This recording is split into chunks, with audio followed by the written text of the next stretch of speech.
Valeant Pharmaceuticals' recent steep sell-off has led to allegations of outrageous price gouging, most prominently from Democratic presidential frontrunner Hillary Clinton. William E. Rhodes of Rhodes Analytics joins me down the line. Now, tell me, Bill, why haven't regulators stepped in to stop a single company increasing prices overnight by as much as 525% in some cases and 212% in others? Well, Kamutha, I think they were caught flat-footed.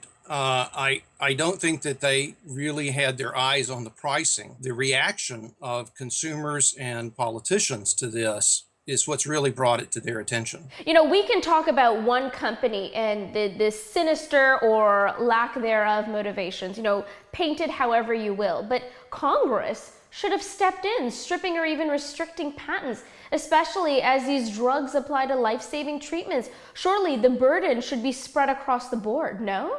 Patents in the United States do come from Congress, and theoretically, Congress could strip a company of its patent. I don't know of any cases in which they've done that, at least not in the last 100 years. But, theoretically, they could.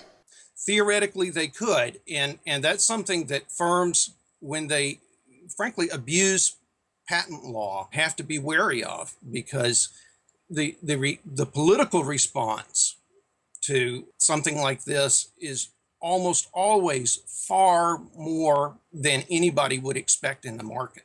Okay, we're in election season. The Trans-Pacific Partnership Treaty debate continues to rage on both sides of the Atlantic. Isn't Congress just more likely to strengthen the position of local corporates in that deal, thereby being even less willing to enforce rules around drug patents and intellectual property? Congress is in a situation with the Trans-Pacific Partnership where they put it on fast track. All they can do is vote it up, vote for it or vote against it. And as I understand it, the debate on it is going to be rather limited. The Constitution says that treaties in the United States require a 2/3 vote of the Senate to pass. But in fast track, they've altered the situation so that it only needs 51% to become law.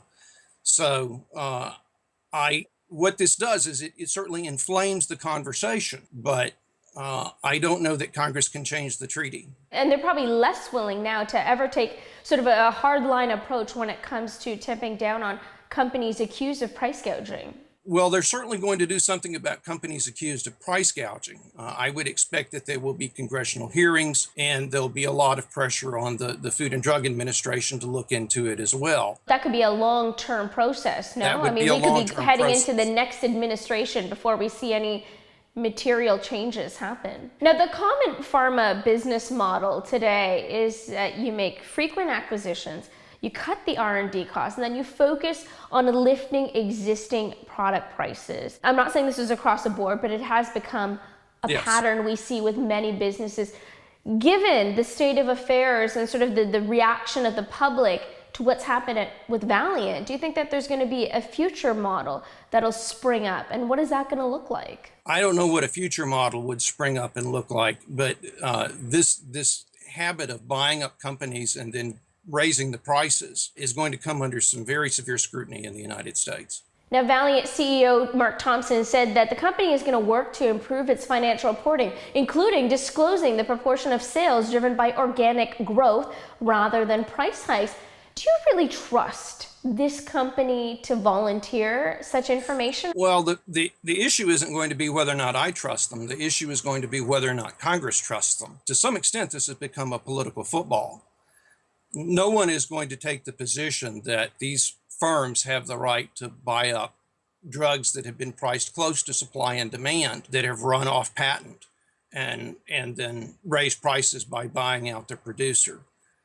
I don't see anyone taking that position. Right. Now let's go back to the introduction where I referenced the fact that presidential candidate Hillary Clinton, of course, has spoken out about this case. We also now know that she has also been a financial benefactor, her campaign at least, of pharmaceutical money. So, what does that tell you?